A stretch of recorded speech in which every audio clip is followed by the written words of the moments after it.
नमस्कार दोस्तों, मैं हूं doctor Lokesh Garg, orthopaedic surgeon, eternal orthopaedic, Gurugram से। आज हम आपके लिए एक बहुत ही अलग टॉपिक लेकर आए हैं और ये बहुत ही कॉमन बीमारी है और काफी लोगों के दिमाग में इसके बारे में सवाल रहता है। तो आज हम आपको बताएंगे कि एवियन ऑफ हिप जॉइंट क्या होता है, इसी बीमारी कैसे होती है और इस बीमारी का इलाज कैसे होता है। सबसे पहले हम आपको बताएंगे हिप जॉइंट की एनाटॉमी, मतलब कि हिप जॉइंट की संरचना कैसे होती है, ये किन किन हड्डी से मिलकर बनता है, इसको ब्लड सप्लाई कैसे मिलती है, हिप जॉइंट का काम क्या होता है और हिप जॉइंट के अंदर जो चलन होता है, उसकी मूवमेंट होती है, वो कैसे होती है। हिप जॉइंट को हम हिंदी में कूल्हे का जॉइंट बोलते हैं, जो कि जॉइंट हमारे पैर को हमारे शरीर के धड़ के साथ जोड़ता है, उसे हम कूल्हे का जॉइंट बोलते हैं। ये जॉइंट बहुत ज्यादा मोबाइल होता है, मतलब कि इसके अंदर चाल बहुत ज्यादा होती है और ये बहुत ही स्टेबल जॉइंट होता है, मतलब कि चारों तरफ ये हड्डी और लिगामेंट से घिरा होता है और ये जल्दी से डिसलोकेट नहीं होता। कूल्हे के जोड़ का सबसे मेन काम ये रहता है कि जब हमारा शरीर चलता है तो हमारे धड़ और पैर के बीच की जो मूवमेंट होती है वो कूल्हे के जॉइंट से होती है। जो भी हमारा वेट ट्रांसफर होता है पैर से लेके धड़ तक, वो भी कूल्हे के जॉइंट के थ्रू ही होता है। कूल्हे के जो जॉइंट होता है, जिसे हम नीचे वाली हड्डी जो हमारी जांघ का ऊपर का हिस्सा होता है, उसे हम फीमर हेड बोलते हैं, और जो सॉकेट बनाता है वो हमारी कूल्हे की हड्डी बनाती है। दोनों जॉइंट मिलकर एक कूल्हे का जॉइंट बनाते हैं। कूल्हे के जोड़ की जो सॉकेट और जो हड्डी होती है, उन दोनों की सतह पर एक बहुत ही स्मूथ पदार्थ होता है जिसे हम कार्टिलेज बोलते हैं। कार्टिलेज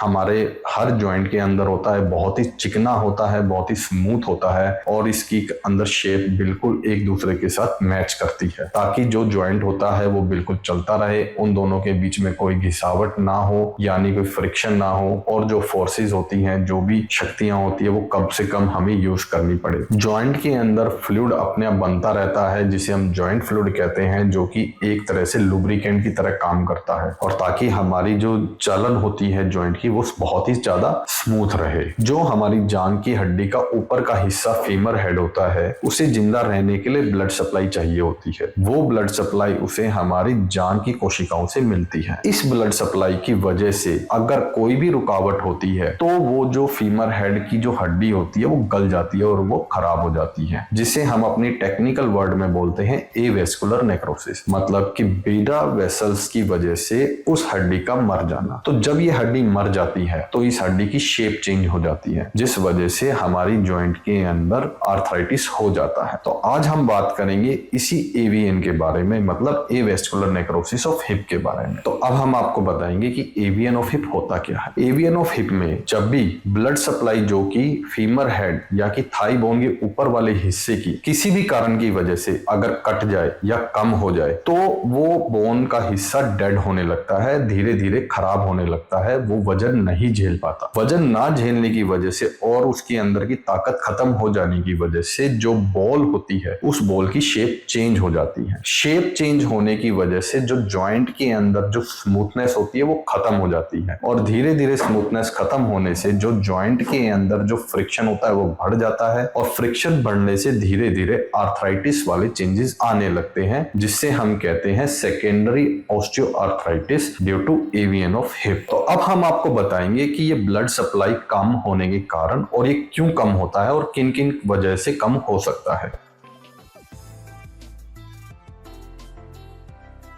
तो पहला कारण होता है कोई भी फ्रैक्चर हो जाना। जब भी कूल्हे की हड्डी के अंदर कोई फ्रैक्चर होता है तो हो सकता है उस फ्रैक्चर की वजह से जब हड्डी हिलती है तो जो ब्लड सप्लाई की जो कोशिकाएं होती है वो टूट जाए, और वो कोशिकाएं हो सकता है कि परमानेंटली टूट जाए, और कभी कभी फ्रैक्चर जोड़ने के बाद भी वो कोशिकाएं टूटी रहती है, जिससे कि जो फीमर हेड होता है, जो कि बॉल होता है, उसको सप्लाई प्रॉपर ना मिले लंबे टाइम तक, और धीरे धीरे वो एवीएन की तरफ कन्वर्ट हो जाता है। दूसरा कारण ये रहता है कि अगर किसी एक्सीडेंट की वजह से अगर हिप जॉइंट का डिसलोकेशन हो जाए, मतलब कि कूल्हे का जॉइंट अगर उतर जाए, उतरने की वजह से जो उसकी ब्लड सप्लाई लिगामेंट के थ्रू उस बॉल के अंदर जा रही थी, वो ब्लड सप्लाई खत्म हो जाती है, और कूल्हे का जोड़ बिठाने के बाद भी कभी कभी वो लिगामेंट अपने आप से पूरी तरीके से हील नहीं होते, या फिर जब हम कूल्हे का जोड़ बिठाने में काफी देर कर दें, जैसे कि 6 घंटे से ज्यादा कर दें, तो जो कूल्हे के जोड़ का जो बॉल होता है उसके अंदर अंदर परमानेंट डैमेज हो जाते हैं, मतलब कि काफी देर से अगर उसे ब्लड सप्लाई नहीं मिलती है तो हड्डी के अंदर कुछ चेंजेस हमेशा के लिए रह जाते हैं। तीसरा कारण है, अगर मरीज बहुत ज्यादा अल्कोहल या फिर स्टेरॉइड के अगर यूज करता है तो उस वजह से जो हमारी ब्लड की जो कोशिकाएं होती है वो पतली हो जाती हैं। जब वो ब्लड सप्लाई कोशिकाएं अगर पतली हो जाती है तो जो ब्लड होता है वो बॉल तक बहुत ही कम जाता है, उसको पर्याप्त नहीं होता। जब बॉल को अगर पर्याप्त ब्लड नहीं जाएगा तो वो धीरे धीरे जो बोन होती है बॉल की वो धीरे धीरे कमजोर पड़ जाती है। चौथा कारण होता है स्मोकिंग। स्मोकिंग करने से, जैसे कि बीड़ी या सिगरेट पीने से, हमारी बॉडी के ब्लड के अंदर एक निकोटीन नाम का पदार्थ जाता है। निकोटीन भी हमारी ब्लड की जितनी कोशिकाएं होते हैं उनको सिकोड़ देता है, मतलब उन्हें पतला कर देता है। पतला करने की वजह से वही प्रॉब्लम होती है कि हमारी बॉल तक पूरा ब्लड सप्लाई नहीं जाता है और वो धीरे धीरे कमजोर हो जाता है। कभी कभी एवीएन का कोई कारण नहीं होता, जिसे हम अपनी मेडिकल लैंग्वेज में इडियोपैथिक कॉज बताते हैं, मतलब जिसमें हमें कोई कारण पता नहीं चलता, वो हम समझ सकते हैं खराब किस्मत की वजह से किसी भी मरीज को एवीएन कभी भी हो सकता है। अब हम बात करेंगे कि एवीएन के लक्षण क्या क्या होते हैं।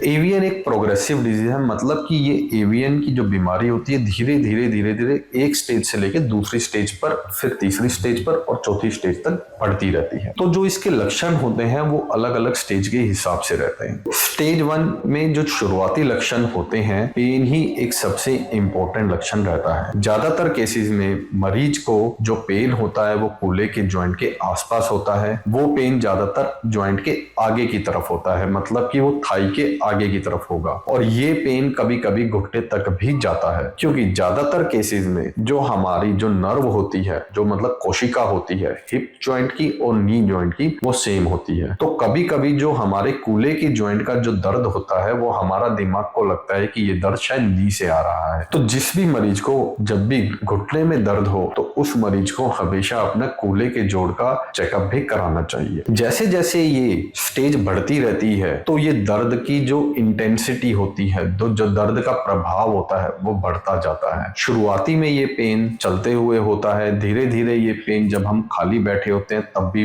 होता रहता है। ये पेन शुरुआती में कभी आता है कभी जाता है, धीरे धीरे ये पेन की जो टाइमिंग होती है वो धीरे धीरे बढ़ती रहती है। कभी कभी ये दर्द इतना भी बढ़ जाता है कि जब भी मरीज रात को नींद में सो जाता है और उस दर्द की वजह से उस मरीज की नींद खुल भी सकती है। इसे हम नाइट क्राइज बोलते हैं। जैसे जैसे स्टेज बढ़ती है तो दर्द इतना बढ़ जाता है कि मरीज की धीरे धीरे चाल भी बदल जाती है। जैसे ही मरीज कूल्हे के ऊपर वजन डालता है तो उसको पेन होता है और उस पेन की वजह से उसकी चाल बदल जाती है। तो मरीज को ऐसा लगता है कि दर्द की वजह से वो लंगड़ा लंगड़ा के चलने लगता है। जब धीरे धीरे स्टेज बढ़ जाती है और कूल्हे का जोड़ बहुत ज्यादा अकड़ जाता है, क्योंकि अब इस स्टेज में कूल्हे का जो जॉइंट होता है वो बहुत ज्यादा उसके अंदर फ्रिक्शन हो जाता है और आर्थराइटिक चेंजेस आ जाते हैं, तो उस जोड़ का जो मूवमेंट होता है वो धीरे धीरे खत्म हो जाता है। कुछ मरीजों के अंदर पैर अंदर की तरफ रह जाता है, कुछ मरीजों के अंदर पैर बाहर की तरफ रह जाता है और उसके अंदर जो घुमाव वाली मूवमेंट होती है वो कम हो जाती है। और इस वजह से जब पेशेंट चलने लगता है तो उसकी लचक आने लगती है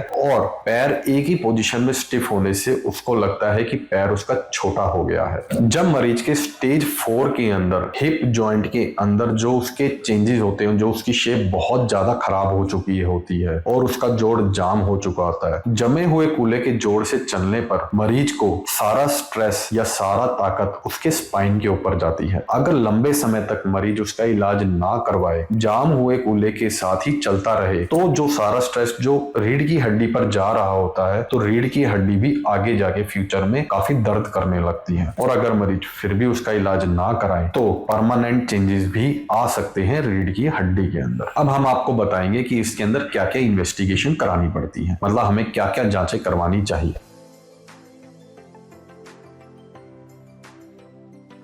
सबसे पहले जांच जो हमारी होती है वो एक्सरे होती है। एक्सरे के अंदर हम ये देखते हैं कि कूल्हे की जो बॉल होती है उसके अंदर कोई कैल्शियम डिपोजिशन ज्यादा तो नहीं हो रहा, हड्डी व्हाइट ज्यादा तो नहीं हो गई है, या हड्डी ज्यादा काली तो नहीं पड़ गई है, या हड्डी के अंदर कोई खोखलापन तो नहीं है, या वहां पर कोई गांठ तो नहीं है। एक्सरे के अंदर जो चेंजेस आते हैं वो स्टेज 2 या स्टेज 3 या स्टेज 4 में आते हैं। स्टेज 1 का जो एवीएन होता है वो एक्सरे नहीं पकड़ सकता। जब हमें लगता है कि एक्सरे बिल्कुल नॉर्मल है और लक्षण बिल्कुल बिल्कुल एवियन वाले हैं तो हम एमआरआई करवाते हैं। एमआरआई एक रंगीन एक्सरे होता है जिससे हम मशीन के अंदर करते हैं, जिसमें थोड़ा टाइम भी लगता है, और एमआरआई से हम स्टेज 1 का एवियन को भी पकड़ सकते हैं। स्टेज 1 एवियन में एमआरआई के अंदर हड्डी के अंदर कुछ सूजन दिखता है और वो सूजन का कोई कैरेक्टर होता है। उस कैरेक्टर को देखकर हम बता सकते हैं कि पेशेंट को एवियन की पहली स्टेज पर आ गया है। तीसरी इन्वेस्टिगेशन होती है सीटी स्कैन। सीटी स्कैन का बहुत ज्यादा रोल एवियन के डायग्नोसिस और ट्रीटमेंट में नहीं है, बट अगर कुछ पेशेंट बहुत ही ज्यादा लेट स्टेज पर हमारे पास आए तो हो सकता है कि उस स्टेज में पेशेंट का खुले का जो जॉइंट होता है बहुत ही ज्यादा चेंज हो गया हो। तो उस स्टेज में अगर हमें आगे जाके सर्जरी करनी होती है तो सर्जरी के प्लानिंग के लिए हम सीटी स्कैन करवाते हैं। अब हम बात करते हैं कि ट्रीटमेंट क्या होता है एवियन का।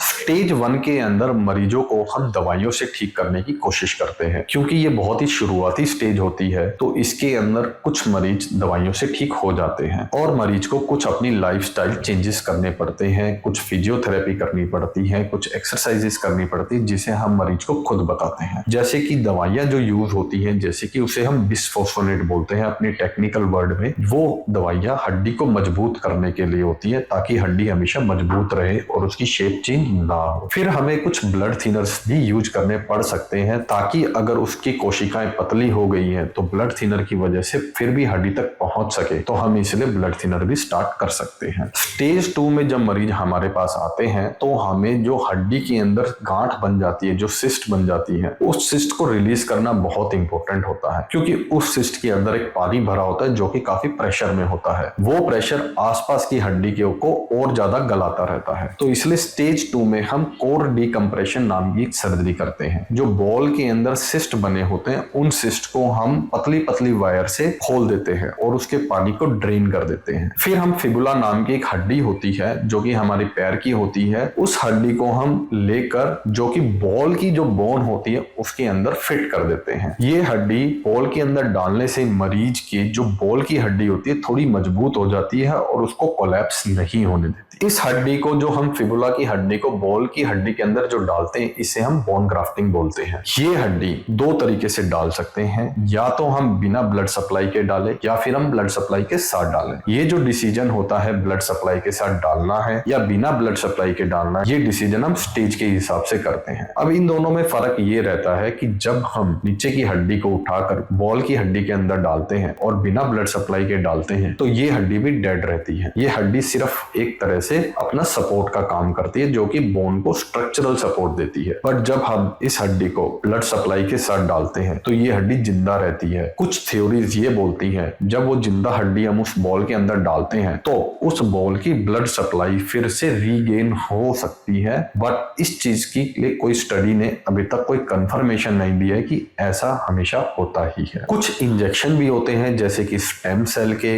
या फिर हम मरीज के ही खून से हम उसके अंदर पीआरपी इंजेक्शन बनाकर जॉइंट के अंदर डालते हैं। ये इंजेक्शन भी ज्यादातर शुरुआती स्टेजेस में ही काम आते हैं, जैसे कि स्टेज 1 स्टेज 2 के अंदर। तो स्टेज 1 और स्टेज 2 के दौरान जब भी हम पेशेंट का कोर डिकम्प्रेशन करते हैं तो साथ ही साथ हम पेशेंट के जॉइंट के अंदर स्टेम सेल्स भी इंजेक्ट कर देते हैं। ये स्टेम सेल्स हमारी बॉडी के वो सेल होते हैं जिसके अंदर की रिप्रोडक्टिव पोटेंशियल बहुत ज्यादा होता है, मतलब कि नए सेल बनाने की क्षमता बहुत ज्यादा होती है। तो कभी कभी ये सेल हमारे कार्टिलेज को, जो कि हमारे जॉइंट के ऊपर चिकना पदार्थ होता है, उसको फिर से बना देते हैं। इसको बनाने से जो हमारे जॉइंट के अंदर जो गिरसन था वो कम हो जाता है और हमारे सिम्टम्स काफी कम हो जाते हैं। जब मरीज हमारे पास स्टेज 3 या स्टेज 4 में आते हैं और मरीज की चाल बिल्कुल बदल चुकी होती है और जॉइंट के अंदर बहुत ज्यादा आर्थराइटिक चेंजेस आ चुके होते हैं, तब हमारे पास एक ही ऑप्शन बचता है,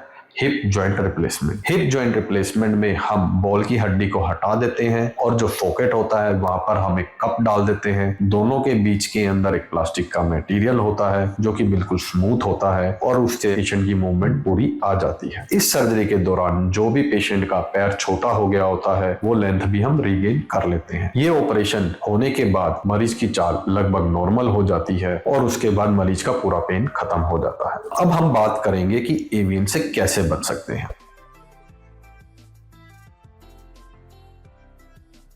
एवीएन से बचने के लिए हमें अपनी लाइफस्टाइल के अंदर कुछ बदलाव करना चाहिए, जैसे कि अल्कोहल हमें पूरी तरीके से बंद करना चाहिए, स्मोकिंग बिल्कुल छोड़ देनी चाहिए और हमें रेगुलर एक्सरसाइजेस करनी चाहिए और हमें हेल्दी फूड खाना चाहिए। अगर आपके किसी भी बीमारी की वजह से कोई डॉक्टर अगर आपको लंबे समय तक स्टेरॉइड दे रहे हैं तो आपको रेगुलर अपना चेकअप करवाना चाहिए हिप जॉइंट के लिए, ताकि आप एवीएन को पहले ही स्टेज में पकड़ सकें और उसका सही से इलाज पहले ही स्टेज में करवा सकें। या फिर अगर आपको कूल्हे की कोई भी चोट लगती है तो उसका ट्रीटमेंट जल्द से जल्द सही ट्रीटमेंट सही टाइम पर हो जाए। या फिर अगर आपका वजन ज्यादा है तो वजन को हमें कम करना चाहिए ताकि हमारे हिप जॉइंट के ऊपर स्ट्रेस कम से कम पड़े। कूल्हे के जोड़ का एवीएन एक बहुत ही सीरियस प्रॉब्लम है और अगर उसका ठीक से इलाज ना किया जाए तो स्टेज बढ़ती रहती है और आपको अल्टीमेटली एक हिप जॉइंट रिप्लेसमेंट की तरफ जाना पड़ता है। इसको ठीक से इलाज करने के लिए अगर आपको शुरुआती लक्षण अगर ऐसे कुछ आते हैं तो आपको सही प्रोफेशनल डॉक्टर से मिलना चाहिए और अपना ट्रीटमेंट सही टाइम पर स्टार्ट कर देना चाहिए। फिर भी अगर आपके मन में कोई भी सवाल आते हैं तो आप हमारे कमेंट बॉक्स पर अपने सवाल भेजिए, हम आपको सभी सवालों के जवाब देंगे। अगर ऐसे कोई बताए हुए लक्षण हैं तो भी आप हमारे कमेंट बॉक्स पर डालिए, हमारी टीम आपको कांटेक्ट करेगी और आपको सही रास्ता दिखाएगी। धन्यवाद।